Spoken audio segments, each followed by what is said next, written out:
तो देखो normal distribution क्या है, जैसे हमने बायनोमियल डिस्ट्रीब्यूशन पढ़ा, पॉइजन डिस्ट्रीब्यूशन पढ़ा, वो एक डिस्क्रीट रैंडम वेरिएबल जिसको हम बोलते हैं, है ना।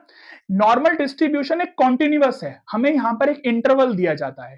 क्लियर है इतनी बात? तो एमसीक्यू बन सकता है कि कॉन्टिन्यूअस की अगर बात होगी तो नॉर्मल डिस्ट्रीब्यूशन की बात हो रही है, और अगर डिस्क्रीट की बात होगी तो पॉइजन और बायनोमियल डिस्ट्रीब्यूशन की बात हो रही है, ठीक है ना। इस नॉर्मल डिस्ट्रीब्यूशन में कॉन्टिन्यूअस की बात होती है या फिर नॉन डिस्क्रीट। क्लियर है इतनी बात? अच्छा, नॉर्मल डिस्ट्रीब्यूशन का एक कर्व भी होता है। एक थोड़ा सा रैंडमली ओवरव्यू दे देता हूं, फिर जो इंपॉर्टेंट बातें हैं सिर्फ उसकी बात करेंगे, फालतू की थ्योरी की कोई बात नहीं होगी। इंपॉर्टेंट बातों की आगे बात होगी, उसके बाद सीधे क्वेश्चंस की बात होगी, ठीक है ना। तो देखो आपको पता है कि नॉर्मल डिस्ट्रीब्यूशन में क्या होता है कि नॉर्मल डिस्ट्रीब्यूशन का एक कर्व होता है जिसको हम बेल शेप्ड कर्व बोलते हैं। यहां पर ये चीज mean equal to median equal to mode होता है। ये बेसिक थ्योरी है, ये आपको पता होनी चाहिए क्योंकि 1 मार्क्स का क्वेश्चन बन सकता है ना इसमें से। ये सिमेट्रिक होता है अबाउट मीन मीडियन मॉड, किसी के भी कह सकते हो आप कि सिमेट्रिक होता है ये। तो क्या क्या पढ़ा हमने? एक तो ये कॉन्टिन्यूअस होता है, एक इसका शेप बेल शेप्ड कर्व होती है, एक ये सिमेट्रिक होता है मीन मीडियन मोड के, और यहां पर ये चीज मीन मीडियन मोड इक्वल हो जाती है। एक तो ये चीज समझ आ गई। उसके बाद एक स्टैंडर्ड नॉर्मल, एक स्टैंडर्ड नॉर्मल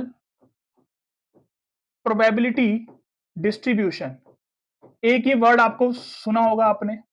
इस पर एमसीक्यू कैसे बन सकता है कि अगर स्टैंडर्ड नॉर्मल प्रोबेबिलिटी डिस्ट्रीब्यूशन की बात हो रही है तो इस केस में म्यू यानी कि मीन 0 होता है और स्टैंडर्ड डेविएशन 1 होता है। एक ये बात याद होनी चाहिए आपको, ठीक है। सिमेट्रिक होता है मीन के या मीडियन के मॉड के, क्योंकि यहां पर आके तीनों इक्वल होते हैं। ये एक बेल शेप्ड कर्व होता है, ये एक कंटिन्यूअस रैंडम वेरिएबल होता है। स्टैंडर्ड नॉर्मल प्रोबेबिलिटी डिस्ट्रीब्यूशन में मीन 0 होता है और स्टैंडर्ड डेविएशन 1 होता है। स्टैंडर्ड नॉर्मल प्रोबेबिलिटी डिस्ट्रीब्यूशन में जो एक तरीके से जो नॉर्मल वाला है ना उसकी बात नहीं कर रहा, जो स्टैंडर्ड नॉर्मल प्रोबेबिलिटी डिस्ट्रीब्यूशन है उसमें मीन 0 और स्टैंडर्ड डेविएशन 1 होता है। क्लियर है इतनी बात? सिर्फ ये एक बेसिक थ्योरी है और एक इसमें एक बड़ा सा फॉर्मूला है, वो बस आप एक बार देख के चले जाना कैसा सा फॉर्मूला है। वो एग्जाम में पूछा नहीं जाता क्योंकि उस पर कोई क्वेश्चन भी नहीं करने हमें, है ना। एक यहां पर जेड स्कोर निकालने का फॉर्मूला होता है, ठीक है ना। ये आपको पता होना चाहिए क्योंकि सारे क्वेश्चन हमारे इसी से ही सॉल्व होंगे।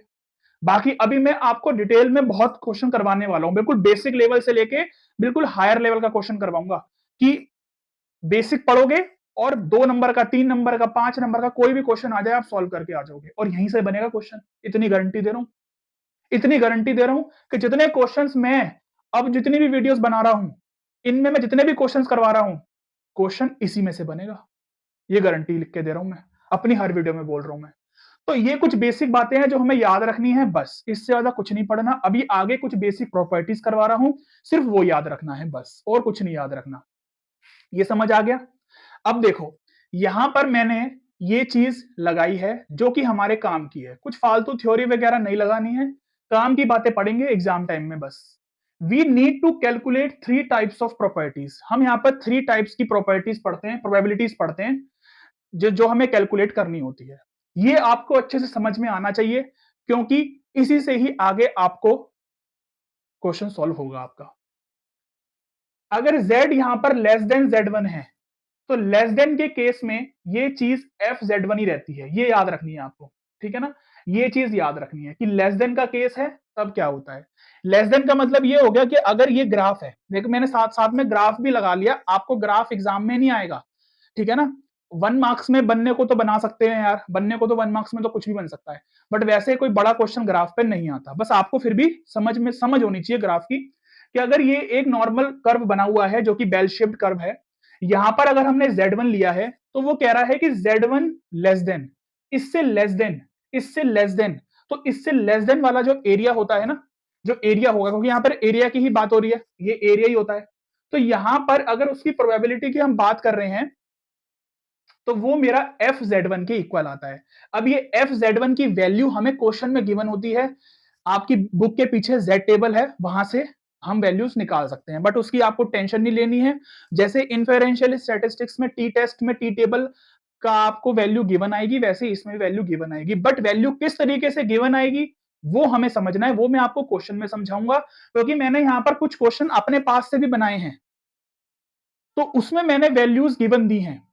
तो हर वैरायटी की वैल्यूज गिवन दी है जो सीबीएसई बना के पूछ सकता है, उससे बाहर कुछ भी नहीं आएगा। समझ आ गई बात मेरी? चलो, बस याद रखना है कि लेस देन वाला केस है तो इसके लेफ्ट साइड, और लेस देन वाले केस में कुछ नहीं होता, बस एफ जेड वन ही हो जाता है। बस ये जो जेड वन है, यहां पर जो वैल्यू है वो यहां आ जाती है, और उस पर वैल्यू क्या होगी वो हम जेड टेबल में देखते हैं, जो कि हमें गिवन आएगी। बस याद रखना है कि लेस देन वाले में ये होता है। ठीक है, आगे आ जाओ कि अगर यहां पर इस तरीके से अगर हमें इंटरवल दिया जाए, इस तरीके से अगर हमें इंटरवल दिया जाएगा कि यहां पर इन दोनों के बीच में, ठीक है ना, इन दोनों के बीच में अगर z दे रखा है और यहां पर दो वैल्यू दे रखी होंगी हमें, तो अगर हम कर्व समझे, अगर हम यहां पर डायग्राम समझे, ग्राफ समझे, तो इसका मतलब ये z1 हो गया, ये z2 हो गया, यानी कि इसके बीच की बात हो रही है, इस वाले एरिया की बात हो रही है।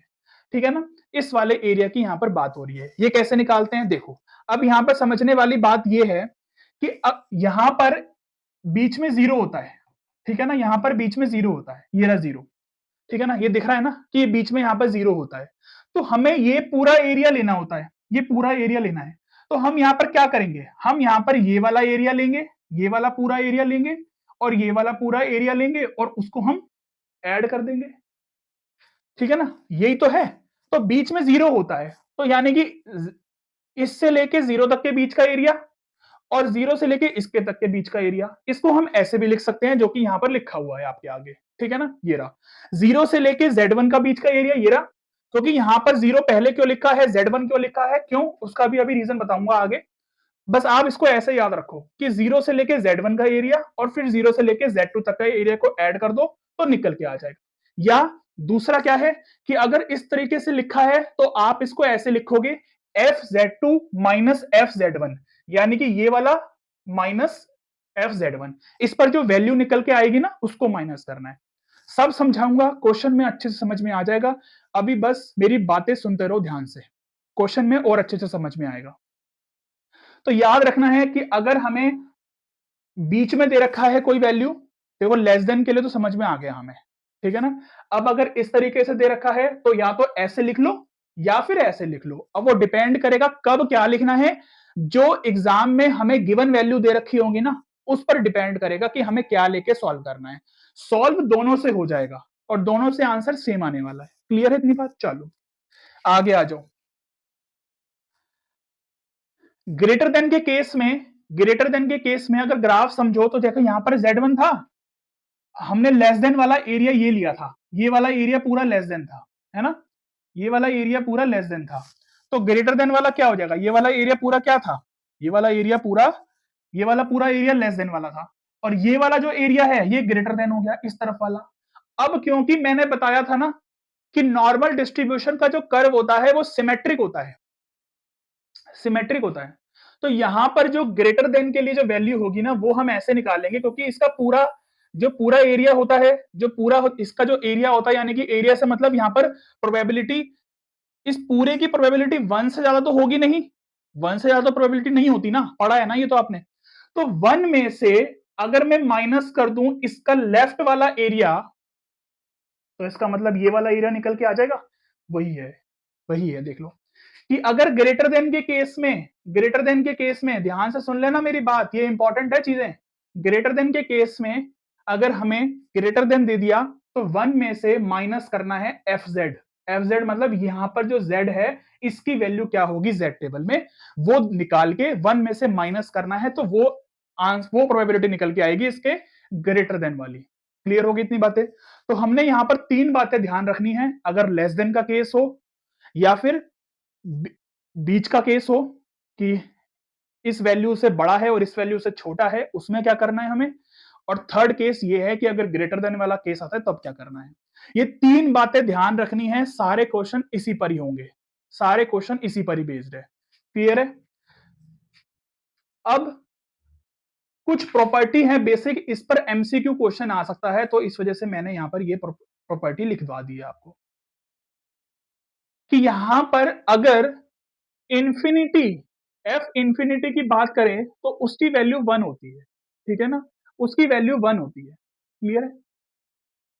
एफ 0 पर 0.5 होता है और यहां से एफ माइनस जेड, ये इंपॉर्टेंट है, ये बहुत इंपॉर्टेंट है, ये इंपॉर्टेंट है, इस पर स्टार बना लो भाई कि अगर f माइनस जेड हमें निकालना है तो 1 में से माइनस करते हैं एफ जेड, जैसे हम ग्रेटर देन वाले केस में करते थे ना, वैसे ही नेगेटिव वाले केस में करना है। तो बस याद रखना है कि अगर नेगेटिव वाला आ जाए और ग्रेटर देन वाला आ जाए, उन दोनों में 1 में से हमें माइनस करना होता है ये।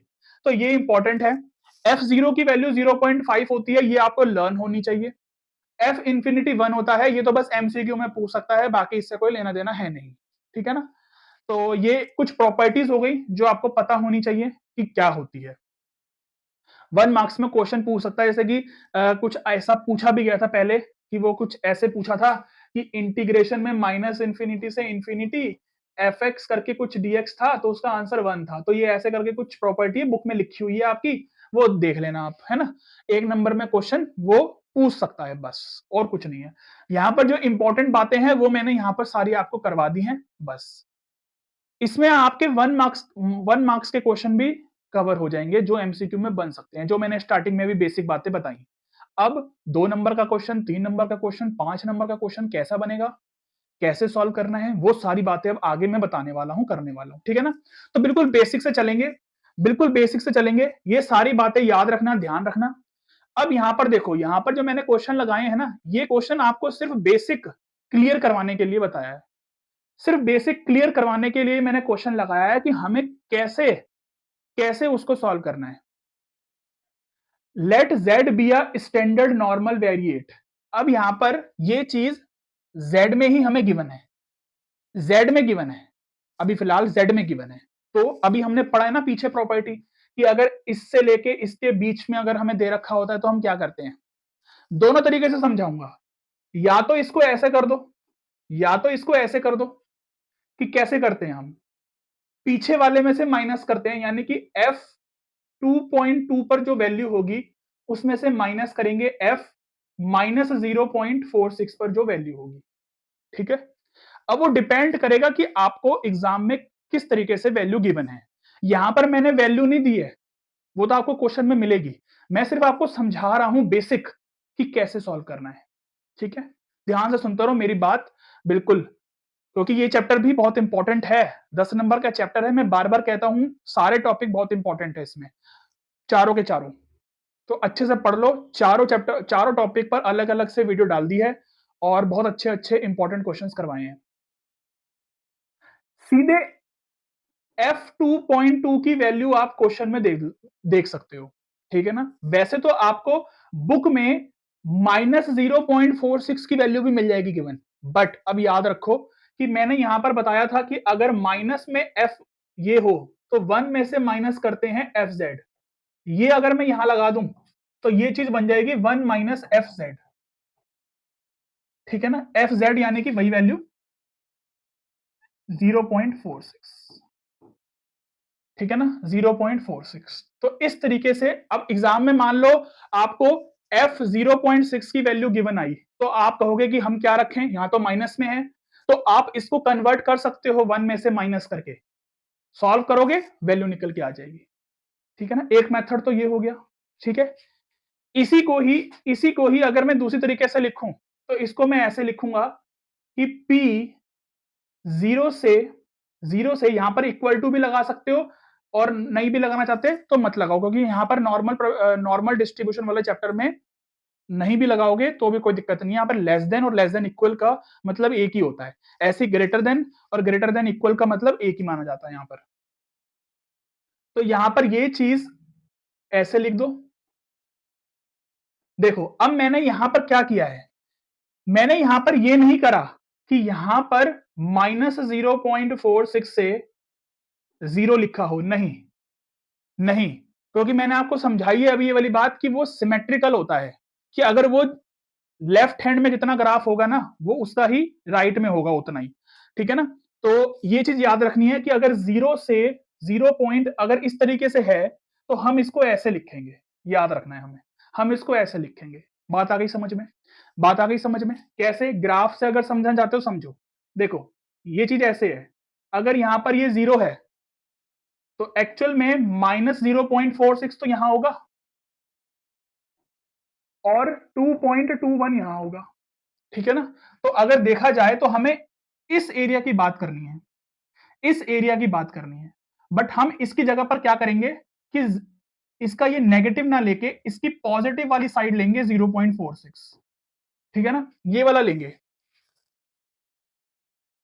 और फिर उसको हम ऐड कर देंगे तो हमारा आंसर निकल के आ जाएगा। समझ आ गई बात?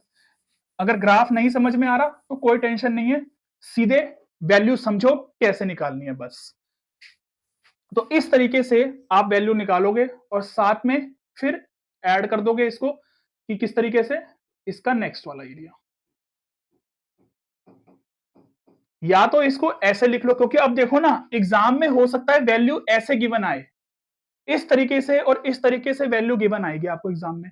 तो आपको इस चीज को ऐसे लिखना भी आना चाहिए, ऐसे लिखना भी आना चाहिए। क्लियर है इतनी बात? तो दोनों तरीके से इसको लिखना आना चाहिए आपको। बाकी क्वेश्चन अभी आएगा जिसमें हमें वैल्यू गिवन आएगी, तो कैसे उसको यूटिलाइज करना है वो अभी मैं आपको क्वेश्चन में भी एक्सप्लेन कर दूंगा जब अभी इसके बड़े वाले क्वेश्चन आएंगे, ठीक है ना। अभी सिर्फ आपको बेसिक में ये चीज समझाना चाह रहा हूं। अब देखो अगर इस तरीके से मॉड में वो पूछ ले, ये मॉड मॉड में भी सॉल्व करना आना चाहिए कि अगर मॉड में हमें z दिया हुआ है और ग्रेटर देन इक्वल टू 0.5 दिया है, तो हमें पता है ना यहाँ पर कि अगर मॉड में वैल्यू दे रखी होती है तो हम इसको किस तरीके से लिखते हैं, अगर ग्रेटर देन इक्वल टू 0.5 का साइन होता है। न्यूमेरिकल इनइक्वालिटी में पढ़ा है ना, ये न्यूमेरिकल इनइक्वालिटी में अगर नहीं पढ़ा तो मॉडुलस वाला पार्ट बहुत इंपॉर्टेंट है न्यूमेरिकल इनइक्वालिटी में, जो फर्स्ट ईयर वाली यूनिट है। तो यहां पर अगर ये चीज ग्रेटर देन इक्वल टू 0.5 है तो इसका मतलब z एक बार लेस देन होगा -0.5 के, और या तो z ग्रेटर देन होगा 0.5 के, प्लस वाला, ठीक है ना, प्लस में और यहां पर माइनस में। इसको हम ऐसे लिख सकते हैं, प्रॉपर्टी होती है बिल्कुल बेसिक वाली मॉडुलस की कि अगर ये चीज ग्रेटर देन इक्वल टू 0.5 है तो ये एक बार लेस देन, z जो है अंदर वाला जो पार्ट है ये एक बार लेस देन होगा -0.5 से और ये बड़ा होगा 0.5 से, ठीक है। और यहां पर और है तो इसकी जगह पर आप प्लस का साइन लगा सकते हो, ठीक है। अब देखो यहां पर क्योंकि z मेरा लेस देन है -0.5 के, लेस देन का साइन है, तो इसका मतलब लेस देन में तो हम सेम लिखते हैं, तो इसको हम ऐसे लिख सकते हैं ना, इस तरीके से कि z अगर लेस देन है तो सिंपल बस ये वाली वैल्यू उठ के आ जाती है यहां पर। अब देखो यहां पर कि जब ग्रेटर देन की बात होती है तो ग्रेटर देन में 1 में से माइनस करते हैं, यही वाली चीज, ठीक है सर। अब क्योंकि ये माइनस में है तो इसको भी प्लस में लिखने के लिए हम ये वाली वैल्यू का यूज करते हैं, क्योंकि हमें नेगेटिव वाली वैल्यू नहीं गिवन अगर आई एग्जाम में, अगर वैल्यू हमें नेगेटिव वाली एग्जाम में नहीं गिवन हुई तो आपको पता होना चाहिए कि सॉल्व कैसे करना है। 1 माइनस एफ 0.5, अब 1 और 1 2 हो गया और माइनस ये और ये को करोगे तो 2 टाइम्स एफ 0.5 हो जाएगा। अब f 0.5 की वैल्यू आपको अगर गिवन आएगी तो बस इसको सॉल्व कर सकते हो आप पूरा, तो आपका ये वाला पार्ट सॉल्व हो जाएगा। इसमें ये चीज समझना उतना ही इंपॉर्टेंट है क्वेश्चन को सॉल्व करने से बेटर। समझ में आ रही है मेरी बात? क्वेश्चन सॉल्व तो हो जाएगा कि आप z की वैल्यू निकाल लोगे फॉर्मूला लगा के, बट फाइनल आंसर कैसे निकलेगा जब आपको इसको कन्वर्ट करना ही नहीं आएगा। तो ये उतना ही इंपॉर्टेंट है, इसको समझना उतना ही इंपॉर्टेंट है। क्लियर होगी इतनी बात? चलो अब देखो यहां पर जिस तरीके से दिया है कि अगर मॉड में z-1 है और वो लेस देन 0.5 है, तो अगर लेस देन का केस होता है ना तो उस केस में ये z-1, हम इस z-1 को हम किस तरीके से लिखते हैं कि ये हमारा 0.5 से तो बड़ा होगा और -0.5 से छोटा होगा, ऐसे लिखते हैं। तो याद रख लो कि जब ग्रेटर देन के लिए पूछे मॉडुलस में तो हम उस चीज को किस तरीके से तोड़ते हैं, और अगर लेस देन के लिए पूछा जाए मॉड में तो हम उसको किस तरीके से लिखते हैं कि ये -0.5 से 0.5 के बीच में होगा। अब क्योंकि हमें z के लिए सॉल्व करना है तो इस -1 को हटाना है, तो दोनों तरफ मतलब पूरे में +1 कर दो। जैसे ही +1 करोगे ये 0.5 हो जाएगा, ये z हो जाएगा और ये चीज 1.5 हो जाएगी। बस अब ये देखो क्वेश्चन क्या बन गया। अब ये क्वेश्चन ये बन गया कि ये जो p है ये ऐसे पूछ रहा है, ये ऐसे पूछ रहा है, देख लो इस क्वेश्चन को मैंने ऐसे कन्वर्ट कर दिया, और ये करना आना चाहिए आपको, क्योंकि एग्जाम में अगर ऐसे मॉड मॉड देके वैल्यू पूछ ली जाए तो सॉल्व कैसे करोगे, फिर वहीं पे गलत हो जाएगा क्वेश्चन पूरा, ठीक है ना। तो ये आपको ऐसे तोड़ना आना चाहिए, ये सिखाना बहुत इंपॉर्टेंट है पहले, तभी मैंने ये क्वेश्चन स्टार्टिंग में लगाए हैं, क्योंकि हम अपनी वीडियो में जब पढ़ाते हैं ना तो फिर बिल्कुल बेसिक से लेके अच्छे लेवल तक का पढ़ाते हैं, जिससे कि हम सिर्फ क्वेश्चन करवाने से यार क्या मतलब है बताओ, क्वेश्चन का सॉल्यूशन तो आपको बहुत सारी बुक्स में मिल जाएगा, बट आपको यहाँ पर सही गाइडेंस की जरूरत है, वो आपको हमारी वीडियो से मिलेंगी, नहीं तो बुक्स तो आपके पास भी बहुत हैं, सॉल्यूशन तो आपके पास भी बहुत है, ठीक है ना। इसको सॉल्व करना अब आप कर सकते हो, इसको कैसे सॉल्व करेंगे, इसको आप ऐसे भी लिख सकते हो कि ये चीज हमारी इस तरीके से, प्लस ये ऐसे भी लिख सकते हो, या फिर इसको ऐसे भी लिख सकते हो कि सीधे f1.5 की वैल्यू माइनस f0.5 की वैल्यू। ये चीजें तो मैंने अभी आपको पीछे भी थ्योरी में यही तो चीजें बताई हैं कि आपको पता होना चाहिए ना, तो वो चीजें पहले मैंने समझा दी हैं, अब यहां पर लगा के दिखा रहा हूं, फिर डायरेक्ट ये चीज क्वेश्चन में अप्लाई करेंगे, ठीक है ना। चलो समझ आ गई होगी ये वाली बात कि हमने कैसे सॉल्व किया। तो अब हमने इसको पहले इसमें कन्वर्ट कर दिया, इतना तो करना पहले आना ही चाहिए आपको। उसके बाद हम देखेंगे कि हमें क्वेश्चन में वैल्यू क्या क्या गिवन है, इस फॉर्म में गिवन है या फिर इस फॉर्म में गिवन है। अगर इस फॉर्म में गिवन है तो ये वाला लगा देंगे, अगर इस फॉर्म में गिवन है तो ये वाला लगा देंगे, अगर इस फॉर्म में भी गिवन है ना तो भी हम इससे ये वाली वैल्यूज निकाल सकते हैं अलग अलग, फिर डायरेक्ट इसमें पुट कर सकते हैं, ठीक है ना। बट अगर इस फॉर्म में गिवन आती है तो आपको ये यहां से ये वाली फॉर्म बनानी भी तो आनी चाहिए, समझ आ गई बात। तो ये चीज आपको समझ आनी चाहिए। अब देखो डी ऑप्शन, यहां पर बोला है कि z greater than equal to 1.28, अब z greater than equal to 1.2 है, तो ग्रेटर देन के लिए पूछ रहा है ना, वो ग्रेटर देन के लिए पूछ रहा है, तो ग्रेटर देन के लिए कैसे सॉल्व करेंगे हम, 1 में से माइनस कर सकते हैं f1.28, सिंपल बात, सिंपल बात, सिंपल कहानी है, बस कोई टेंशन नहीं लेनी है, ठीक है ना। इसकी वैल्यू एग्जाम में आपको गिवन आ जाएगी, अगर एग्जैक्ट नहीं गिवन आएगी तो जो भी गिवन आएगी उससे हम निकाल लेंगे वो, ठीक है ना, उससे हम निकाल लेंगे ये f1.8 की वैल्यू, क्वेश्चन में समझा दूंगा अभी, क्यों टेंशन ले रहे हो, बने रहो साथ में, बस समझ आ गया ये। तो अगर z में हमें कन्वर्ट करके इस तरीके से इसको खोलना आता है तो क्वेश्चन पूरा करके आ पाओगे आप, नहीं तो फिर क्वेश्चन आपका आधा ही सही होगा आधा गलत ही होगा। अब देखो यहां पर, अब मैंने यहां पर x करके दिया है, ठीक है ना, क्योंकि एग्जाम में आपको जो क्वेश्चन बनेगा ना वो एक्चुअल में x करके ही होता है, हमें z स्कोर तो निकालना पड़ता है, याद है ना, और फिर हम अप्लाई करते हैं। तो इसके लिए कुछ नहीं करना, इसके लिए कुछ नहीं करना होता, बस यहां पर आपको जहां पर x में बना हुआ है ना, ये जो x में बना हुआ है आपको इसको z में बनाना है।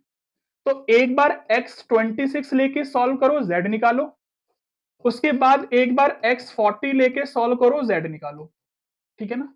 अब फॉर्मूला z का होता है x माइनस म्यू अपॉन में दिस, ये वैल्यू आपको एग्जाम में गिवन आएगी, ठीक है ना। अगर नहीं भी गिवन आती है तो अगर आपको टेबल मिली हुई आ गई तो भी आप सॉल्व कर सकते हो, ठीक है ना। अभी बताता हूं क्या कह रहा हूं मैं, अभी बताता हूं मैं क्या कह रहा हूं।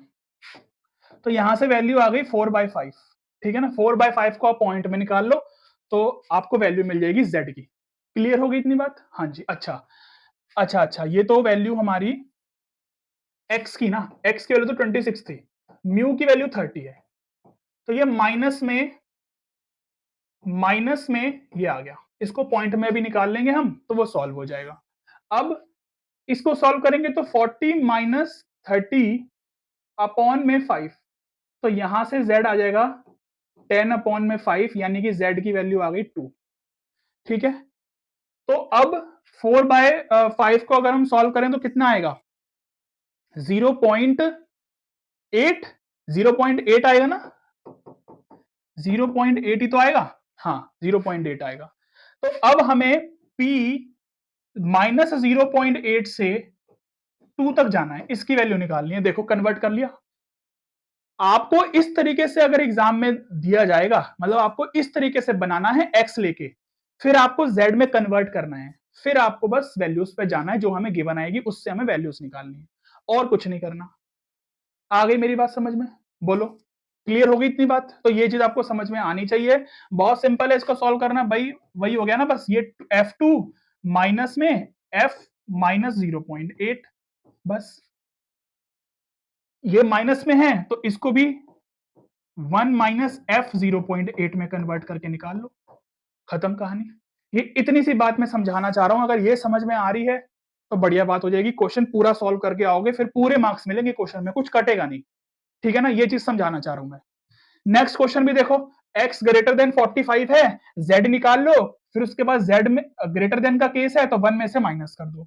अब ऐसे ही अगर ये मॉड में गिवन है तो मॉड में भी आप वैल्यू निकाल सकते हो, जैसे मैंने अभी समझाया है मैंने, ठीक है ना, कि पहले इसको सॉल्व करके वैल्यूज कर लो अलग अलग, और फिर उसको z में कर लो और फिर सॉल्व हो जाएगा। ये खुद से प्रैक्टिस करके आप निकाल सकते हो, ठीक है ना। तो इन क्वेश्चन को देख लो, एक बार स्क्रीनशॉट ले लो इसका, और वैल्यूज खुद से निकालना सीख लो, क्योंकि ये वैल्यूज निकालना भी उतना ही इंपॉर्टेंट है। बार बार बोल रहा हूं मैं, ये चीज बहुत इंपॉर्टेंट है। समझ आ रही है मेरी बात? चलो देख लो अब इसको। अब हम आगे चल रहे हैं एक क्वेश्चन पर। ये एक छोटा सा क्वेश्चन है जो 1 मार्क्स में बन सकता है। किस तरीके से? डाटा पॉइंट क्या होता है? वो एक्स होता है, कैपिटल एक्स। जो हम ये वाला फॉर्मूला यूज करते हैं ना जेड का, बस उसी से सॉल्व होगा ये। तो z होता है x माइनस म्यू अपॉन में ये, ठीक है ना। यहां पर जो ये x है इसी को ही बोला जाता है data point. Data point z क्या है? z स्कोर हमें वैल्यू गिवन है, ये चीज हमें निकालनी है। मीन हमें गिवन है 12, स्टैंडर्ड डेविएशन हमें कितना गिवन है? स्टैंडर्ड डेविएशन मीन हमें 12 गिवन है, स्टैंडर्ड डेविएशन हमें 4 गिवन है। ये हो गया 20 प्लस 12 इक्वल टू एक्स, तो एक्स आ गया 32। तो ये आ गया हमारा डाटा पॉइंट। एक्स को डाटा पॉइंट बोलते हैं, और जेड यानी कि जो जेड निकाल रहे हैं ये जेड स्कोर बोलते हैं। तो वो कुछ भी पूछ सकता है, तो इसमें ऑप्शन नंबर हमारा डी करेक्ट हो जाएगा। इस तरीके से एक 1 मार्क्स का क्वेश्चन बन जाता है। तो एक बिल्कुल बेसिक सा छोटा सा क्वेश्चन भी मैंने करवा दिया आपको, ठीक है ना। चलो आगे आ जाओ। ये एक क्वेश्चन है, ये एक क्वेश्चन देखो, ये क्वेश्चन है, अच्छा क्वेश्चन है, बन सकता है ऐसा क्वेश्चन, इस तरीके से क्वेश्चन। अगर वो ये कह रहा है कि जो x है वो एक स्टैंडर्ड नॉर्मल वेरिएबल है, x को ही हम स्टैंडर्ड नॉर्मल वेरिएबल लेके कर रहे हैं यहां पर। अब आप कहोगे कि सर आपने इसको z में क्यों नहीं बनाया? तो इसमें z में इसको इस वजह से नहीं बनाया, अच्छा अभी तो मैंने सॉल्व ही नहीं किया, चलो सॉल्व तो कर लूंगा पहले इसको। ये मुझे ये चीज गिवन है कि 0 से लेके ये चीज मुझे ऐसे गिवन है, ठीक है ना, ये ऐसे गिवन है। क्लियर है इतनी बात? अब z में मैंने इस वजह से नहीं बनाया क्योंकि मुझे यहां पर z के लिए कोई मीन और स्टैंडर्ड डेविएशन तो गिवन ही नहीं है ना। वो ये कह रहा है कि यहां पर जो z है ना वो x की तरह ही आप ट्रीट करो, क्योंकि यहां पर x एक स्टैंडर्ड नॉर्मल डिस्ट्रीब्यूशन है। मतलब z की जगह, वैसे तो z होता है स्टैंडर्ड नॉर्मल डिस्ट्रीब्यूशन, बट यहां पर इन्होंने बोला आप x को ही ट्रीट करो, ठीक है ना। तो अब यहां पर देख लो, अब मैं कैसे सॉल्व कर रहा हूं इसको, मैं कैसे बनाऊंगा? F B minus F zero equal to A. तो यहां से मैं एफ बी की अगर वैल्यू देखूं तो एफ जीरो की वैल्यू 0.5 होती है, ये पता होनी चाहिए आपको, ठीक है ना, अभी मैंने याद करवाई थी ये। तो यहां से एफ बी की वैल्यू आ जाएगी ए प्लस 0.5, इतना निकल के आ गया, छोड़ दो। अब जो पूछा है ना कि इसकी वैल्यू बताओ, इसकी वैल्यू के लिए आपको देखो मॉड मैंने अभी सॉल्व करवाया है, ये आपको सॉल्व करना आना चाहिए। कैसे सॉल्व करते हैं? जब ग्रेटर देन हो मॉड में तो हम क्या करते हैं? ग्रेटर देन के केस में, ग्रेटर देन के केस में हम x को एक बार लेस देन लेते हैं माइनस बी, प्लस प्लस, ठीक है ना, इस तरीके से लेते हैं, प्लस एक बार हम इसको ग्रेटर देन लेते हैं b के, ठीक है ना। लेस देन लेना है माइनस बी के और ग्रेटर देन लेना है b के, जब यहां पर पूरा मॉड ग्रेटर देन हो उस केस में, ठीक है। अब जब ये चीज लेस देन में हो, लेस देन में हो तो एज इट इज लिखी जाती है। एज इट इज मतलब यहां पर जो वैल्यू होगी वो, और ये चीज ऐसे, ठीक है ना, कुछ हमें चेंज नहीं करना होता, ये चीज आपको समझ में आनी चाहिए। चलो अब ग्रेटर देन के केस में हमें पता है कि हम 1 में से माइनस करके लिखते हैं ये चीज, हाँ जी। अब क्योंकि ये चीज माइनस में है तो इसको अब यहां पर हम चेंज करेंगे दोबारा, ठीक है। 1 और 1 2 हो गया, माइनस ये हो गया 2 टाइम्स एफ बी। अब एफ बी की वैल्यू मैंने यहां से निकाली थी, तो वो यहां पर पुट कर दो, a प्लस 0.5। तो 2 के अंदर मल्टीप्लाई करोगे तो 2 माइनस 2a और प्लस माइनस माइनस ये हो जाएगा 1। तो जब इसको हम सॉल्व करेंगे ना, तो ये एक्चुअल में 1 माइनस 2a आ जाएगा और ये हमारा आंसर हो जाएगा। तो इस तरीके से ये वाला क्वेश्चन बन सकता है, जो कि मुझे बहुत अच्छा लगा कि सीबीएसई ऐसा सा कुछ क्वेश्चन बना के पूछ सकती है, ठीक है ना, 2 नंबर में। तो ये 2 मार्क्स में क्वेश्चन भी इजीली बन सकता है। तो अच्छा क्वेश्चन है। समझो कि हमने पहले यहां से कैसे एफ बी की वैल्यू निकाली, फिर हमने इस चीज को कैसे तोड़ा, फिर उसको हमने कैसे बनाया प्रॉपर्टीज लगा के, और फिर लास्ट में हमने एफ बी की वैल्यू पुट करी। ठीक है ना, समझ आ गई बात? ये आपको समझ में आना चाहिए। अगर ये समझ में आ रहा है तो इस चैप्टर पे कमांड बन जाएगी आगे के क्वेश्चंस में भी। नहीं तो दोबारा से समझो, वीडियो को बैक करके देखो, अभी बहुत टाइम है पेपर में। ठीक है ना, देख सकते हो, अच्छे से समझ सकते हो ये टॉपिक को।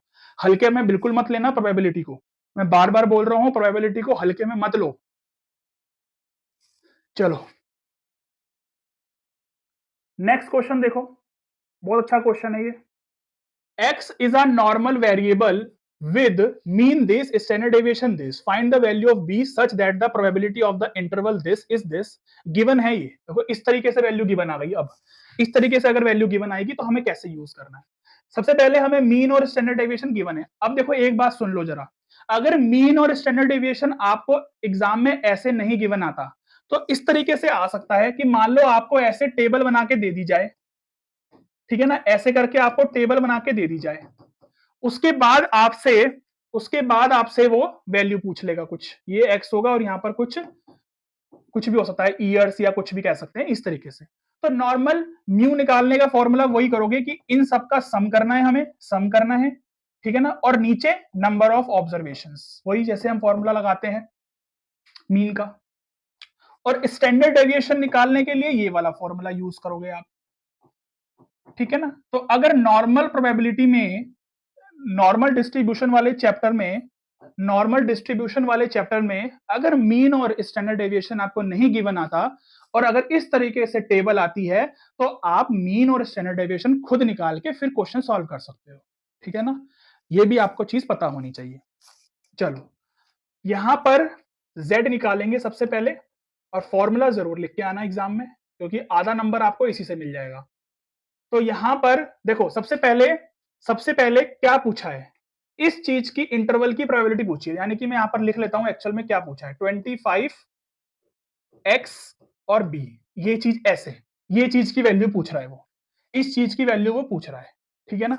तो इसका मतलब मैं सबसे पहले x 25 रख के अगर सॉल्व करूं, तो 25 माइनस म्यू कितना है, 25 अपॉन में और 10, तो यानी कि ये तो जीरो ही आ गया, ये तो जीरो ही आ गया, है ना। अब अगर b रख के सॉल्व करूं कि x में b रखूं, तो z कितना निकल के आएगा, तो b माइनस 25 अपॉन में 10। अब इसको सॉल्व तो कर नहीं सकते, तो इतना ही छोड़ देंगे। इसका मतलब मैंने z में कन्वर्ट कर लिया उसको, यानी कि z में कन्वर्ट कर लिया, ये वैल्यू मेरी ये बन गई, ठीक है ना, ये वैल्यू मेरी ये बन गई इस तरीके से। तो सबसे पहला काम हमारा ये होता है कि हमें z स्कोर के फॉर्मूले से, z स्कोर वाले फॉर्मूले से इस x को z में कन्वर्ट करना होता है, जो कि मैंने कर लिया। इतना करने के बाद अब मैं यहां पर चलूंगा, और अगर इस तरीके से गिवन होता है तो मैं क्या करता हूं, f of b minus 25 upon 10 minus f of 0 equal to में, अच्छा इसकी प्रॉपर्टी मुझे गिवन है, इसकी मुझे वैल्यू गिवन है कितनी, 0.4772। अच्छा इसकी वैल्यू तो मुझे गिवन ही थी ना, मतलब इसकी वैल्यू कह दो, या फिर इसको मैंने z में कन्वर्ट किया तो इसकी वैल्यू कह दो, तो एक ही बात है ना। ये मुझे गिवन है, ये मुझे गिवन है, ठीक है जी। मुझे यहां से b निकालना है, आ जाओ निकालते हैं, कोई दिक्कत वाली बात नहीं है, बढ़िया क्वेश्चन है ये, बहुत बनना चाहिए ऐसा क्वेश्चन। ये वैल्यू होती है 0.5, जब उधर जाके ऐड करूंगा ना तो ये बनेगा। अब देखो यहां पर क्वेश्चन में आपको गिवन आ जाएगा, ये क्वेश्चन में ये चीज गिवन आ जाएगी आपको कि पीछे z टेबल में इस चीज की, मतलब ये किसकी वैल्यू होगी, यानी कि ये f2 की वैल्यू होगी, यानी कि आप जब पीछे टेबल देखोगे ना, अपनी बुक के Z टेबल देखोगे, उसमें F2 पर यानी कि 2 पर 2 वाले कॉलम पर ये वाली वैल्यू देगा। तो हमें यहां पर क्या करना है, हमें यहां पर उल्टा सोचना है कि यानी कि ये वाली वैल्यू किस पर होगी, तो ये हमें क्वेश्चन में गिवन है। अब क्योंकि एफ ये इक्वल टू एफ ए, तो इसका मतलब कंपैरिजन जब करेंगे तो इसका मतलब ये चीज हमारी 2 के इक्वल आ जाएगी। तो यहां से हम देखें तो बी की वैल्यू 45 आ जाएगी, तो ये हमारा आंसर हो गया। ये क्वेश्चन ने पूछा था, ये क्वेश्चन अच्छा है, मेरे हिसाब से ये क्वेश्चन 2 या 3 नंबर में बन सकता है, ठीक है ना, बन सकता है, ऐसा क्वेश्चन 2 और 3 नंबर में बन सकता है। आपको इस चीज की वैल्यू गिवन है, इसको मैंने पहले z में बनाया, फिर उसके बाद मैंने प्रॉपर्टी लगाई, फिर क्योंकि मुझे यहां पर इस चीज की वैल्यू ऐसे गिवन थी, इक्वल रखा, कंपेयर किया, सॉल्व किया, आंसर आ गया, बी की वैल्यू आ गई। ठीक है, क्वेश्चन अच्छा है बहुत। आ जाओ नेक्स्ट क्वेश्चन देखो। नेक्स्ट क्वेश्चन में बोला है in a sample of 500 workers of a factory the mean wage and standard deviation of wages are found to be 548। हमें मीन और स्टैंडर्ड डेविएशन गिवन है। वो कहता है कि नंबर ऑफ वर्कर्स बताओ having wages more than 600, less than 450, 548 से 600 के बीच में कितने वर्कर्स होंगे जिनकी वेजेस इतनी होगी, और ये चीज हमें गिवन है। आपको एग्जाम में ऐसे गिवन आएगा। अब हर तरीके के क्वेश्चन करवाऊंगा यहां पर कि अगर वैल्यूज ऐसे गिवन आए तो कैसे सॉल्व करना है। अभी पिछले वाले क्वेश्चन में हमें F2 करके दिया था, तो डायरेक्ट पुट कर दोगे। सारी वैरायटी वाले क्वेश्चंस करवाऊंगा, ठीक है ना, तो टेंशन नहीं लेनी है, सब करवाऊंगा। अभी हमें यहां पर म्यू गिवन है, म्यू गिवन है 500, स्टैंडर्ड डेविएशन गिवन है 48। फर्स्ट पार्ट में बोला है मोर देन 600, तो फर्स्ट पार्ट की अगर हम बात करें तो वो एक्चुअल में ये पूछा है, उसने उसने ये पूछा है। आपको यहां पर z नहीं लेना है, जो आपको एग्जाम में गिवन आएगा ना, क्वेश्चन में गिवन आएगा, वो पूछेगा x के लिए, आपको z तो खुद निकालना है ना। तो मोर देन 600 रुपीज, ऐसे कितने वर्कर्स हैं जिनकी वेजेस 600 से ज्यादा है, वो हमें कैलकुलेट करने के लिए पूछ रहा है फर्स्ट पार्ट में।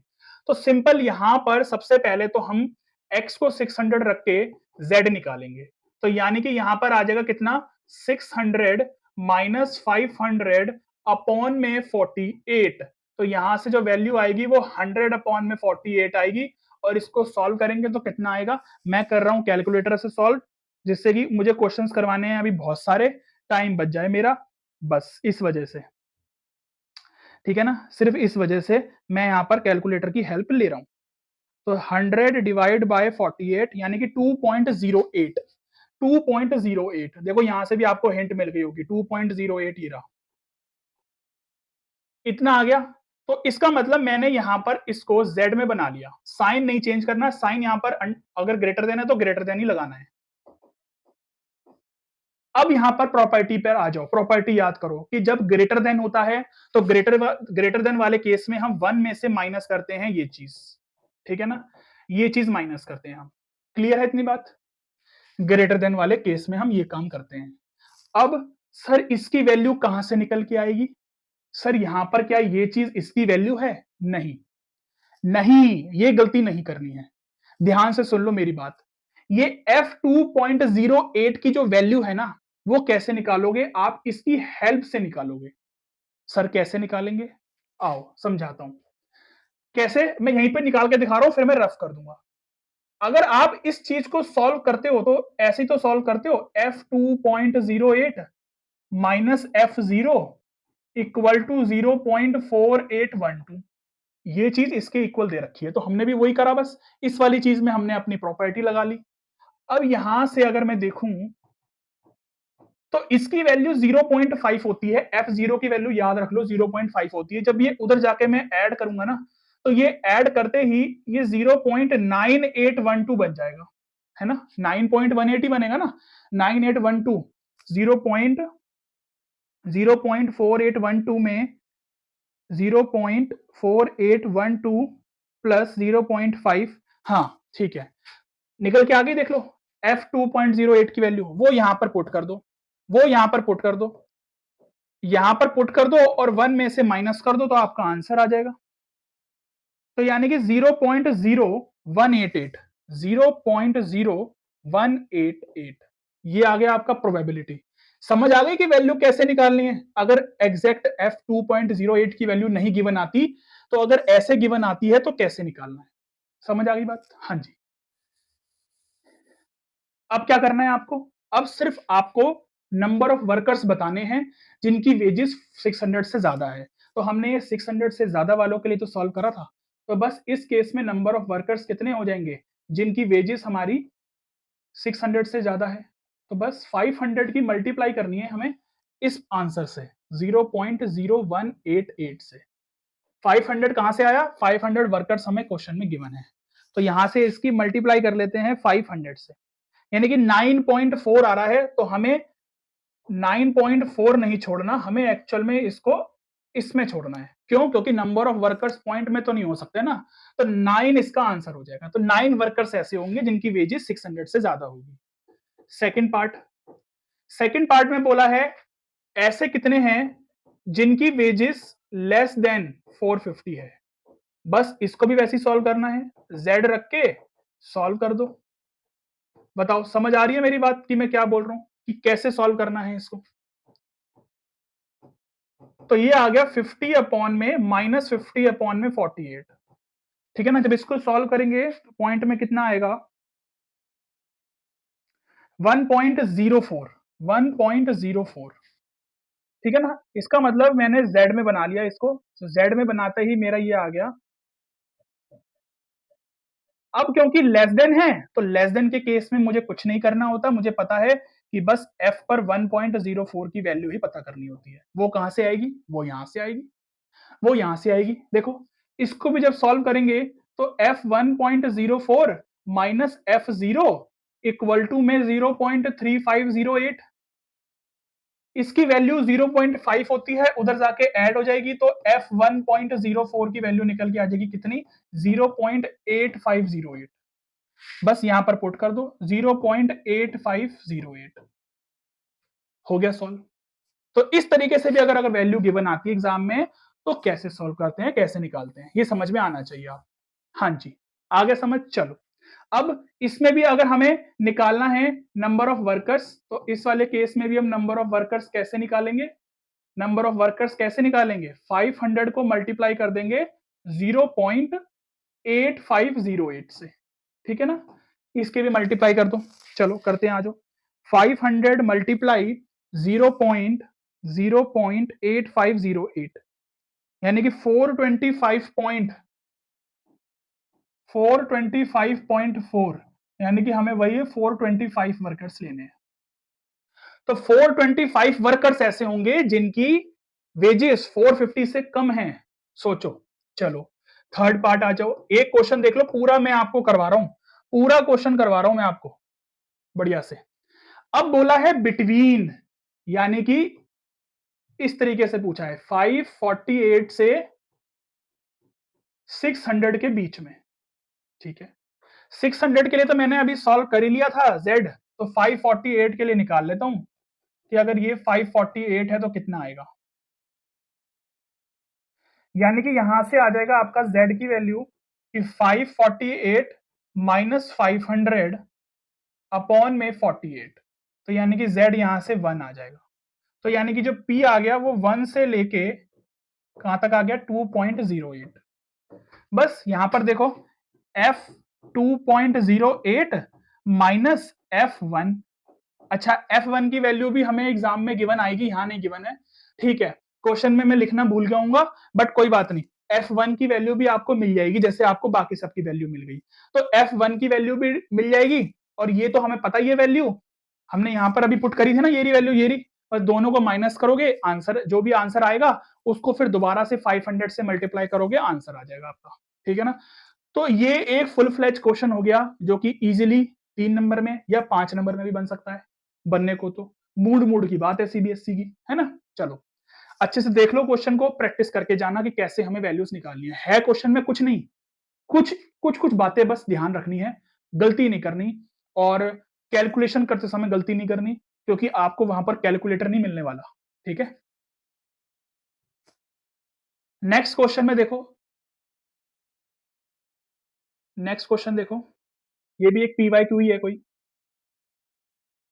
1000 कैंडिडेट्स हैं, मीन दे रखा है, स्टैंडर्ड डेविएशन दे रखा है, पूछा है the number of candidates whose scores exceed. देखो उस तरीके से ही है ये, उस तरीके से ही है ये क्वेश्चन भी, अभी जैसे मैंने क्वेश्चन करवाया ना वैसा ही है। इसमें ये पूछ रहा है एक्सीड 60, यानी कि ये 60 के लिए पूछ रहा है, तो इसका मतलब z निकाल लो, z आ जाएगा 60 माइनस में कितना 42 अपॉन में 24, तो यानी कि z आ गया आपका कितना 18 अपॉन में 24, और जब इसको सॉल्व करोगे तो 0.75 आ जाएगा। मुझे कैसे पता चला, मैंने यहां से हिंट ले ली, मैंने यहां से हिंट ले ली, ठीक है। तो आप एक बार निकाल के फिर भी चेक कर लेना। तो इसकी वैल्यू वो पूछ रहा है, क्योंकि ग्रेटर देन का साइन है तो 1 में से माइनस करना है, f 0.75। अब इसकी वैल्यू एग्जैक्ट नहीं गिवन आएगी आपको, अगर एग्जैक्ट गिवन आ जाए तो बहुत बढ़िया है, अगर नहीं गिवन आएगी तो आप ऐसे निकालोगे। कैसे निकालते हैं, हमें पता है 0 से इसके बीच में है, तो 0 पर वैल्यू 0.5 होती है, उधर जाके ऐड ही होना होता है, ठीक है ना। अभी मैंने समझा ही दिया था आपको निकालना, तो 1 में से माइनस कर दोगे, जब ये 0.5 उधर जाके ऐड होगा तो 0.7734, बस इसको माइनस करोगे तो आपका आंसर आ जाएगा, ठीक है ना। तो 1 में से माइनस करोगे 0.7734, यानी कि 0.2266, 0.2266। अब यहां पर वो पूछ रहा है कि कितने नंबर ऑफ कैंडिडेट्स हैं, तो number of candidates whose scores exceed 60, तो नंबर ऑफ कैंडिडेट्स निकाल लो यहां पर, तो नंबर ऑफ कैंडिडेट्स आ जाएगा आपका कितना 1000 मल्टीप्लाई 0.2266, तो जब इसको सॉल्व करेंगे तो यहां से आ जाएगा, ये पॉइंट के बाद ऐसे हो जाएगा 226.6, तो इसको आप जब करोगे तो इसको आप लिख सकते हो 227 वर्क कैंडिडेट्स ऐसे होंगे जिनका स्कोर 60 से ज्यादा होगा, ठीक है। क्लियर होगी इतनी बात। अब सेकंड पार्ट भी देखो ऐसे ही हो जाएगा। अब तो मुझे लगता है कि समझ में आ रही होंगी आपको, और अब समझ में आना शुरू हो गया होगा। तो ऐसा ही होता है, स्टार्टिंग ये वीडियो देखोगे टाइम लगेगा ना चीजों को समझने में, लास्ट तक आते आते पूरा कॉन्सेप्ट क्लियर हो जाएगा, क्योंकि अभी हम क्वेश्चंस बहुत अच्छे अच्छे करने वाले हैं आगे, ये भी अच्छे क्वेश्चंस हैं, आगे इससे और भी अच्छे आने वाले हैं। तो यहां पर देखो 30 से 60 के बीच का पूछा है, तो बस 30 पर निकाल लो, 60 पर निकाल लो, 60 पर मैंने निकाल ही लिया है, 30 पर निकाल लो z, तो 30 पर जब निकालोगे तो x जब 30 पर निकाल रहे हो तो उसके इसमें z कितना आ जाएगा 30 माइनस 42 अपॉन में 24, यानी कि ये आ गया माइनस का 12 अपॉन में 24, यानी कि माइनस का 0.5, माइनस में आया है 0.5, ये याद रखना है। अब z माइनस 0.5 से 60 पर तो निकाल लिया था ना ऑलरेडी, कितना आया था 0.75, ये ठीक है ना। चलो कैसे सॉल्व करेंगे, सिंपल सिंपल, बस इस तरीके से सॉल्व करो, सबसे इजी रहता है ये सॉल्व करना ना, इस तरीके से सॉल्व करोगे कभी गलती नहीं होगी, ठीक है ना। पीछे वाले को पहले लिखो f में करके, फिर माइनस में आगे वाला जो भी लिखा है, अभी जो माइनस का साइन है ना इसको बाद में हटाएंगे, इसको बाद में हटाएंगे अभी, ठीक है ना। या तो ऐसे लिख लो, या तो ऐसे लिख लो, या फिर मैंने इसका दूसरा तरीका बताया है, ऐसे लिख लो कि 0 से 0.5 तक जाओ, फिर प्लस 0 से 0.75 तक जाओ, और देखो दोनों की वैल्यू हमें गिवन है, पुट कर लो आंसर आ जाएगा। अभी देखो दोनों तरीके से सॉल्व करवा देता हूं, दोनों मेथड से सॉल्व करवा देता हूं। अगर मैं यहां पर डायरेक्ट वैल्यू पुट करूं तो 0.1915 आएगा प्लस 0.2735, जिससे कि आपको समझ में आ जाएगा कि दोनों मेथड करेक्ट है। तो 0.1915 प्लस 0.2734, 0.4649, तो 0.4649 नंबर ऑफ कैंडिडेट्स निकाल लो, नंबर ऑफ कैंडिडेट्स, तो 1000 की मल्टीप्लाई करनी है 0.4649, तो ये आ जाएगा आपका कितना, पॉइंट के बाद यहां पर 3 डिजिट आगे चली जाएगी, तो ये आ जाएगा 464.9, यानी कि इसको आप ऐसे लिखो तो 465 कैंडिडेट्स हो गए। अब देखो अगर इस तरीके से सॉल्व करते हैं, इस तरीके से अगर सॉल्व करते हैं तो क्या आंसर सेम आएगा? आओ देखते हैं। f 0.75 की वैल्यू मैंने अभी यहां से पुट करी थी, ये रही 0.7734। इसमें से माइनस कर दो, इसमें से माइनस कर दो, क्या 1 में से जब मैं माइनस करूंगा ना f 0.5 की वैल्यू, f माइनस 0.5 की वैल्यू निकालने के लिए 1 में से माइनस करूंगा f 0.5। दोनों मेथड से समझा रहा हूं, आप किसी भी मेथड से कर सकते हो इस तरीके का क्वेश्चन, जब ऐसे बीच वाला इंटरवल पूछता है तो, ठीक है ना, बीच में देके।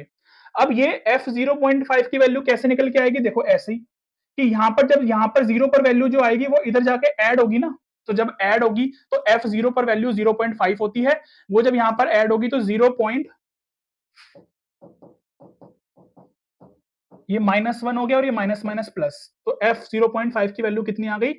ये आ गई 0.0917। अब मैं यहां से चेक करता हूं क्या ये पूरा सॉल्व करके मेरी यही वाली वैल्यू देता है या नहीं देता, ठीक है ना। चलो देखते हैं। 0.7734 -1 प्लस 0.6915 0.4649 ही आ रही है, ठीक है ना, 0.4649 ही आ रही है। तो देख लो, मैंने इस मेथड से भी सॉल्व करके दिखाया, प्रोबेबिलिटी वही दे रहा है। इसको ऐसे लिख दो तो इससे भी आंसर सेम आ रहा है। जब इसको मैंने ऐसे लिखा तो एग्जैक्ट वैल्यूज मुझे क्वेश्चन में गिवन मिल गई, निकालने की जरूरत नहीं पड़ी। क्लियर है? लेकिन इसके लिए तो आपको निकालनी पड़ेगी, क्योंकि इसमें सबसे इजी मेथड यही रहता है जो मैं आपको समझा रहा हूं, ठीक है ना। सिर्फ बस ये बीच वाले के लिए 2 मेथड है, दोनों में से कोई भी करो, आपकी चॉइस है। ये क्वेश्चन हमारा PYQ था कोई। नेक्स्ट क्वेश्चन देखो। अब नेक्स्ट क्वेश्चन भी इजी है, ये मुझे लगता है आप खुद से कर लोगे, इजी है ये। देखो अब यहां पर वैल्यू हमें ऐसे गिवन है कि z लेस देन 1 पर और z लेस देन -1 पर, इस तरीके से वैल्यू गिवन है। तो हर वेराइटी से वैल्यूज गिवन अगर आ गई तो कंफ्यूज नहीं होना आपको, क्योंकि ये गिवन वैल्यू से ही पूरा क्वेश्चन डिपेंड करता है क्या होगा, ठीक है। समझ आ रही है मेरी बात? चलो क्वेश्चन मुझे लगता है ये आप कर लोगे, और आपने कर भी लिया होगा शायद ये वाला क्वेश्चन कोई PYQs में। तो अच्छा क्वेश्चन है, सिंपल क्वेश्चन है, 2 नंबर में बनने लायक क्वेश्चन है। बस होमवर्क में करना, क्वेश्चन देख लो, स्क्रीनशॉट ले लो। चलो नेक्स्ट क्वेश्चन देखो। नेक्स्ट क्वेश्चन भी मुझे लगता है आप होमवर्क में कर लोगे, सिंपल क्वेश्चन है नेक्स्ट क्वेश्चन भी। अभी मैंने करवाया है ऐसा क्वेश्चन। यहाँ पर 2000 स्टूडेंट्स हैं, वो पूछ रहा है बिटवीन 20 एंड 40 और लेस देन 25। सेम क्वेश्चन है। अभी मैंने 2 क्वेश्चन आपको ऐसे करवाए हैं, जिसमें वो वर्कर्स वाला था और 1000 कैंडिडेट्स वाले। तो ये वाला क्वेश्चन भी आप करोगे। फटाफट से क्वेश्चन नोट कर लो या फिर स्क्रीनशॉट ले लो, ठीक है ना, जल्दी से देख लो। चलो नेक्स्ट क्वेश्चन देखो। अब ये क्वेश्चन अलग वैरायटी का आ गया। अब जो अलग वैरायटी के क्वेश्चन होंगे वो मैं करवाऊंगा। अब 2 क्वेश्चन आपको होमवर्क के लिए दे दिए हैं, दोनों के आंसर मुझे बता देना फटाफट से कमेंट में। यहां पर बोला है कि मीन मुझे गिवन है, ठीक है, मीन मुझे गिवन है 500। अब ये जो लैंग्वेज गिवन है ना, ये देखो यहां पर बोला है कि 16% of the values are greater than 600। क्या मतलब है इसका? देख लो क्या पूछ रहा है वो ये पूछ रहा है कि x जो है ना वो 600 से ज्यादा है, और ये कितना है? ये 16% है। 16% का मतलब ये हो गया कि 16/100 यानी कि 0.16। ये चीज हमें गिवन है, मतलब ये चीज हमें क्वेश्चन ने बोली है कि 16% of the values are greater than 600। इस चीज से हमें अभी आगे अपनी चीजें पता चलेंगी।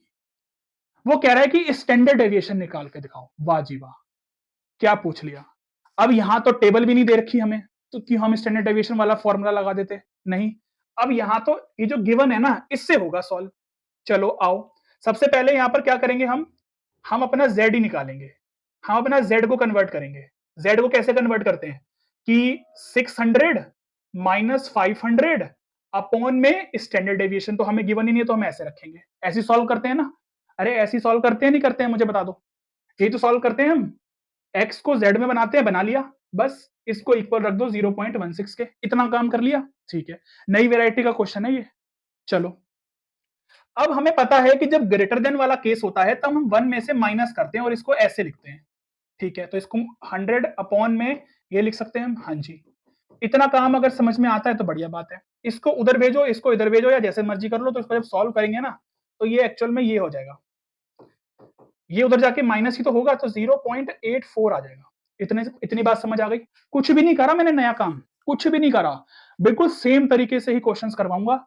बस कुछ क्वेश्चन में कुछ चीज पूछ रहा होगा, किसी में कुछ पूछ रहा है, बस ये काम है। ठीक है, सबसे पहले x को z में बनाया, ठीक है, क्योंकि ये चीज तो मुझे गिवन ही नहीं थी ना, गिवन ही थी तो इससे क्या लेना देना है, तो बस गिवन है तो बस इक्वल में चलते जाओ। x को z में बनाया, क्योंकि ग्रेटर देन था तो 1 में से माइनस करके इसको ऐसे लिख लिया। अभी पहले वाले क्वेश्चंस में भी तो मैं यही कर रहा था सब में, कुछ अलग तो नहीं किया इसमें। ठीक है, अब यहां पर देखो कि क्या मुझे यहां पर 0.84 के लिए कुछ गिवन है क्या क्वेश्चन में? हाँ गिवन है, यानी कि एफ जेड लेस देन 0.996 पर ये वैल्यू गिवन है। यानी कि अगर मैं इसको देखूं तो इसको मैं यही तो लिखता हूं कि 0.996 की वैल्यू मेरी 0.84 है। यानी कि z टेबल में मुझे एक्चुअल में 0.996 पर वैल्यू 0.84 मिलेगी। ठीक है, अब देखो ये चीज मुझे ऐसे गिवन थी तो मुझे पता होना चाहिए ना कि अगर लेस देन का होता है तो उसका मतलब वो डायरेक्ट यही होता है, बस लेस देन वाले में तो मुझे वही तो चाहिए है कि 0.84 किस पर वैल्यू है, वो इस पर है वैल्यू। तो इसका मतलब मैं यहां पर लिख सकता हूं f 0.996। बस दोनों तरफ जब f आ जाए तो कंपैरिजन करना है और यहां से हमें सॉल्व करना है। लो जी, स्टैंडर्ड डेविएशन आपका निकल के आ गया। 0.996 अपॉन में 100 करेंगे, तो अपॉन में 100 करते ही जब इसको हम सॉल्व करेंगे, अच्छा एक मिनट उल्टा लिख दिया क्या, 100 अपॉन में 0.996। जब हम ये काम करेंगे तो इसको जब सॉल्व करेंगे तो इसको सॉल्व करते ही आपका 100.4 समथिंग आएगा कुछ, तो आप राउंड ऑफ करके 100 लिख दो, बस ये आपका आंसर आ जाएगा। ये आपका आंसर आ जाएगा कि इसको सिर्फ डायरेक्ट 100 लिख दो। ठीक है ना, कैलकुलेटर कैसे कर सकते हैं, आओ एक बार चेक भी कर लेते हैं कि 100 अपॉन में 0.996 करेंगे तो 100.4 समथिंग आ रहा है, और उसका आंसर आप राउंड ऑफ करके लिख दो सीधे 100, या 100.4 भी छोड़ दोगे तो भी ठीक है। तो ये क्वेश्चन हो गया बिल्कुल नई वेराइटी का, इंपॉर्टेंट क्वेश्चन है, प्रैक्टिस करके जानी है ऐसे क्वेश्चंस की। समझ आ रही है मेरी बात? चलो नेक्स्ट क्वेश्चन पर आ जाए, आ जाओ नेक्स्ट क्वेश्चन पर आ जाओ। नेक्स्ट क्वेश्चन में बोला है कि in a normal distribution 31% of the articles are under 45। इससे जो पहले वाला क्वेश्चन था इसमें सिर्फ हमें एक ही चीज दे रखी है और स्टैंडर्ड डेविएशन गिवन है। इसमें हमें दो चीजें गिवन है और वो पूछ रहा है कि मीन भी बताओ और स्टैंडर्ड डेविएशन भी बताओ। बहुत ही इंपॉर्टेंट क्वेश्चन है, इंपॉर्टेंट क्वेश्चन है बहुत ज्यादा, कि मीन भी पूछ रहा है और स्टैंडर्ड डेविएशन भी पूछ रहा है। दो चीजें पूछ रहा है इसमें, दो इक्वेशंस बनेंगी, उनको सॉल्व करना है। इंपॉर्टेंट क्वेश्चन है, 5 नंबर का क्वेश्चन बन सकता है ये। ठीक है ना, 5 मार्क्स का क्वेश्चन बन सकता है ये पूरे। आओ देखते हैं, इसको भी वैसे ही करेंगे, थोड़ा सा लेंथी क्वेश्चन है तभी 5 नंबर का क्वेश्चन बन सकता है। In a normal distribution 31% of the articles are under 45। Under 45 यानी कि अगर लेस देन 45 है तो 31% आर्टिकल्स हैं उतने, अगर 64 से ज्यादा है तो 8% है। कैसे निकालेंगे, आ जाओ इसको निकालते हैं। बहुत अच्छा क्वेश्चन है ये। यहां पर ये बोला है कि अगर पी एक्स ग्रेटर देन, पहले बोला है लेस देन, तो अगर लेस देन 45 है, लेस देन 45 है तो वो 31% है। 31% को डायरेक्ट लिख दूं 0.31। ठीक है, एक तो ये चीज गिवन है, ठीक है ना। दूसरी क्या गिवन है, दूसरा यहां पर लिखते हैं कि दूसरा में ये गिवन है कि P X greater than 64 equal to कितना, 8%। 8% मतलब 0.08। क्लियर है इतनी बात? पिछले वाले क्वेश्चन में सिर्फ एक ही बात गिवन थी, तो सिर्फ हमसे स्टैंडर्ड डेविएशन पूछ रहा था वो। यहां पर दो बातें गिवन है, दोनों चीजें पूछ रहा है। क्वेश्चन बहुत अच्छा है। चलो इसको जेड में बना लो, सिंपल इसको जेड में बना लो। जेड में बनाते ही क्या हो जाएगा, 45 माइनस म्यू अपॉन में स्टैंडर्ड डेविएशन इक्वल टू 0.31। ठीक है, इतना आ गया समझ में? हाँ जी आ गया। अब जब इसको हम सॉल्व करेंगे ना, तो जब इसको सॉल्व करेंगे तो क्योंकि लेस देन का ही केस है तो सिंपल एफ लगाओ, 45 माइनस म्यू अपॉन में दिस कर दो इक्वल टू 0.5। अब यहां पर देखो, क्या 0.31 की वैल्यू हमें क्वेश्चन में गिवन है? यहां से मिलेगी हिंट, यहां से मिलेगी हिंट। हमें ये पता है कि P Z less than minus 0.5 है, इसका मतलब एफ माइनस 0.5 की वैल्यू 0.35 है, नहीं है 31? मुझे बताओ, समझ आ गई बात ये वाली? क्योंकि लेस देन माइनस है ना, लेस देन माइनस है, तो इसका मतलब लेस देन के केस में तो एग्जैक्ट आ जाता है, यहां पर जो वैल्यू होती है वो एग्जैक्ट आ जाती है एफ के अंदर। अब यहां पर माइनस में दे रखा है तो माइनस में आ गई वैल्यू, लेस देन है तो चेंज नहीं करना, बस ये वाली वैल्यू उठा के यहां लिख दो, एक इक्वेशन बन जाएगी ये आ जाएगा 0 पॉइंट, अच्छा एफ माइनस 0.5, दोनों को कंपैरिजन करेंगे अगर, तो यहां से एक इक्वेशन बन जाएगी, यहां से एक इक्वेशन बन जाएगी, ये बन गई इक्वेशन, बस एक इक्वेशन बन गई ये वाली। ठीक है ना, बहुत प्यारा क्वेश्चन है, बार बार कह रहा हूं, बहुत बढ़िया क्वेश्चन है। इसको थोड़ा सा इधर लिखते हैं, इसको थोड़ा सा इधर लिखते हैं ना, जगह कम पड़ेगी नहीं तो फिर, थोड़ा सा लेंथी क्वेश्चन है ये, बड़ा अच्छा क्वेश्चन है।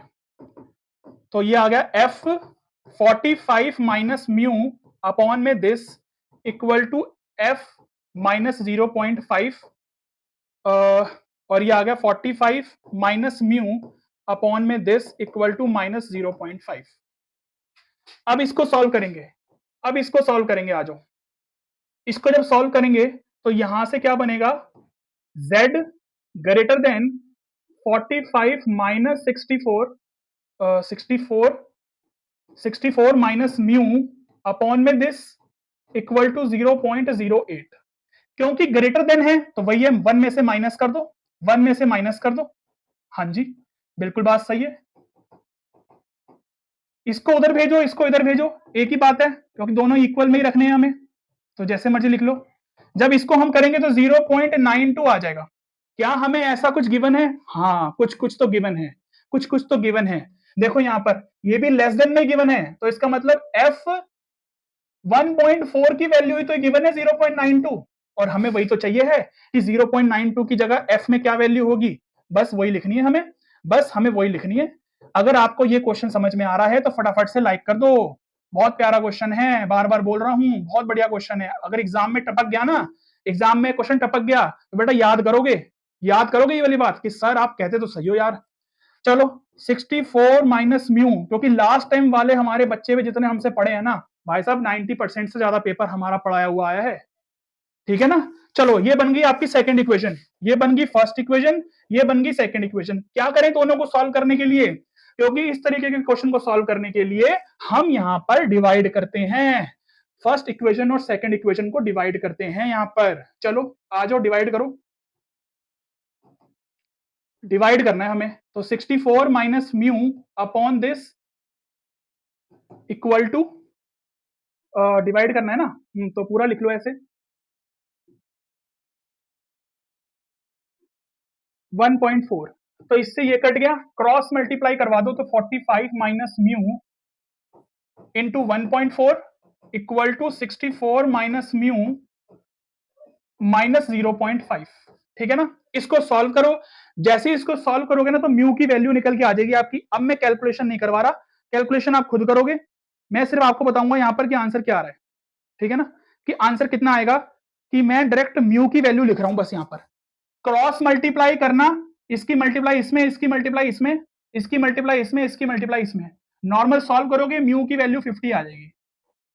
म्यू की वैल्यू 50 आते ही किसी भी इक्वेशन में डाल दो, वैल्यू निकल के आ जाएगी। जैसे म्यू की वैल्यू ये आ गई ना 50, इसमें डाल दिया अगर मैंने, तो 64 माइनस 50 अपॉन में दिस इक्वल टू 1.4, तो ये कितना आ गया, ये कितना आ गया, ये आ गया आपका 14 अपॉन में दिस इक्वल टू 1.4। तो जब इसको सॉल्व करोगे ना तो ये आंसर कितना आएगा इसका, म्यू इसकी वैल्यू कितनी आ जाएगी, 10 आएगी। लो निकल के आ गया, ये दोनों वैल्यू निकल के आ गई। बहुत अच्छा क्वेश्चन है, 5 मार्क्स का क्वेश्चन आ सकता है। फिर मत कहना कि सर आपने बताया नहीं, ठीक है ना, फिर मत कहना कि आपने बताया नहीं। समझ आ गई मेरी बात, बताओ समझ आ गई। चलें आगे, चलो आ जाओ यहां पर देखते हैं कि if x is a normal variable with mean this standard deviation this, find the number of, find the number a such that, ये हमें कंडीशन गिवन है। आ जाओ लगाते हैं हमें। अच्छा ऐसा क्वेश्चन तो मैंने शायद करवाया ही है, अभी करवाया ही है, बस कुछ नहीं है, कुछ नहीं है इसमें। तो इसको सॉल्व करो, कितना आएगा, ये आ जाएगा a माइनस 11 अपॉन में क्या 1.5 इक्वल टू 0.09, क्योंकि ग्रेटर देन का साइन है तो 1 में से माइनस करो, ये लिख लो। इजी है ये तो क्वेश्चन यार, इजी है, ये क्यों डाल दिया मैंने, चलो कोई बात नहीं, ये भी एक वैरायटी का क्वेश्चन हो जाएगा, तो आ सकता है ये भी, है ना। जब इसको माइनस करेंगे 1 में से तो 0.91 ही आना है, और उसकी वैल्यू आपको देख लो सीधे गिवन है, ये f1.34 की वैल्यू ही तो गिवन है ना 0.91, क्योंकि देख लो लेस देन का साइन है तो इसका मतलब डायरेक्ट ही होती है वैल्यू, बस यहां पर लिख दो, बस यहां पर लिख दो। अरे यार ये तो क्वेश्चन मैंने करवा दिया, फिर दोबारा क्यों ले लिया मैंने, चलो कोई बात नहीं।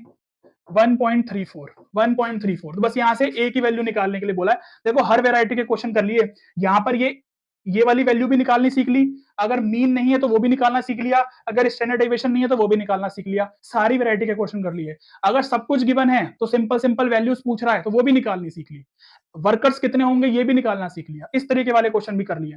तो लो सारे क्वेश्चन कर लिए, कुछ भी नहीं छोड़ा हमने, तो कुछ भी नहीं छोड़ा। दोनों की जब मल्टीप्लाई करेंगे तो ए की वैल्यू निकाल लेना 13.01 समथिंग आएगी, तो इसको सॉल्व कर लेना, ठीक है ना, इसको सॉल्व कर लेना आप, आंसर आ जाएगा।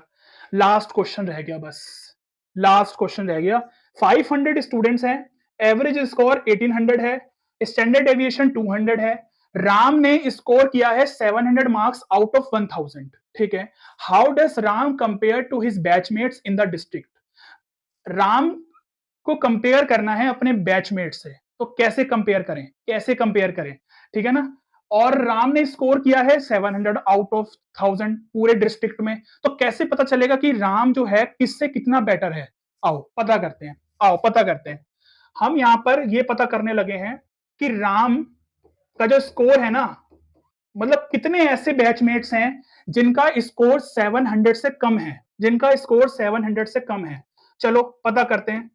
अगर इस तरीके से क्वेश्चन आता है ना, जब कंपैरिजन पूछ रहा होता है वो, तो हमेशा लेस देन लेके सॉल्व करना है कि जितना राम का जो स्कोर आया है ना उससे कम वाले कितने हैं। चलो देखते हैं, आ जाओ, ये आ जाएगा 800 अपॉन में स्टैंडर्ड डेविएशन कितना है 200, तो यहां से z आ गया, यहां से z कितना आ गया 100 अपॉन में 200, यानी कि 100 अपॉन में 200 का मतलब हो गया माइनस का 0.5, तो p की वैल्यू आ गई z लेस देन माइनस का 0.5।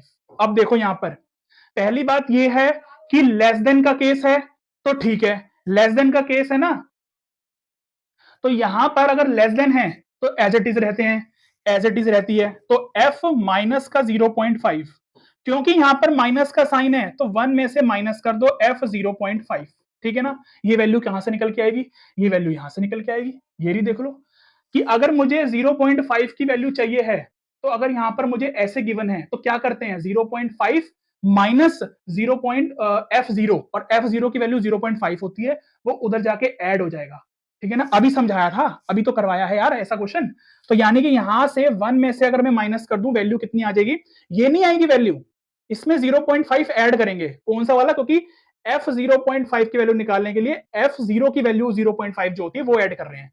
समझ आ रही है मेरी बात, अभी तो करा है हमने, अभी तो करा है, तो ध्यान से नहीं देख रहे थे इसका मतलब आप, तो इसका मतलब ये आ जाएगा 0.6915, ठीक है ना, 6915, तो इसकी वैल्यू कितनी आ गई निकल के, यहीं पे लिख देते हैं 1 में से माइनस करके, आओ कैलकुलेटर कहां गया हमारा, 1 माइनस 0.6915, 0.6915 का मतलब हो गया 0.3085, यानी कि इतने परसेंट अपने बैचमेट से वो बेटर है, बेटर है। बट कोई बात नहीं, हम निकालते हैं number of students, number of students निकालो, नंबर ऑफ स्टूडेंट्स कितने आएंगे, तो 500 की मल्टीप्लाई करो 0.3085 से, तो जब मल्टीप्लाई करेंगे तो कितना आएगा 500 154.25, यानी कि वही राउंड ऑफ करके 154 लिख दो, यानी कि राम जो है वो 154 स्टूडेंट से बेटर कर रहा है, बेटर है वो, ठीक है ना। तो राम स्कोर, यहां पर लिखो Ram score better than 154 students, ठीक है ना।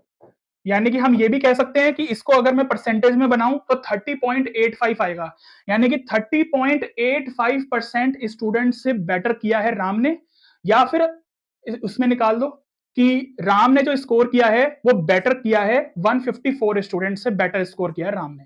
समझ आ गई इतनी बात? हाँ जी।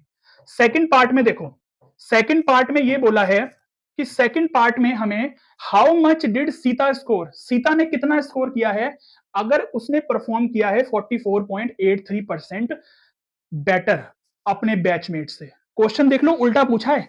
इसमें इन्होंने हमें दे दिया था कि कितना स्कोर किया है, तो पूछ रहा था कि कितना उसने परसेंटेज में बेटर किया है, क्योंकि इसको हम कह सकते हैं ना, इसको हम कह सकते हैं कि इसने 30.85% बेटर स्कोर किया है। अब यहां पर 44.83% क्वेश्चन ने गिवन दे दिया कि जो सीता है ना वो 44.83% बैचमेट से ज्यादा बेटर स्कोर कर रही है। तो उसने कितना स्कोर किया है, एग्जैक्ट स्कोर बताओ कि कितना किया है। आओ निकालते हैं। यानी कि यहां पर 44.83% जो हमें गिवन है ना, वो एक्चुअल में 0.4483 हो जाएगा। यानी कि 0.4483 वो कह रहा है कि बताओ हमें। चलो हम यहां पर बात करते हैं उसकी, कि हमें यहां पर जैसे हम सॉल्व करते हैं ना, वैसे सॉल्व करेंगे। z में जाते हैं सीधे, और यहां पर हम निकालते हैं z के लिए वैल्यू कि कितनी आएगी यहां पर, क्योंकि यहां पर हमें गिवन है। ठीक है, ऐसे निकाल लो। तो यहां पर हम निकालेंगे how much did Sita score. तो चलो आओ करते हैं इसको सॉल्व।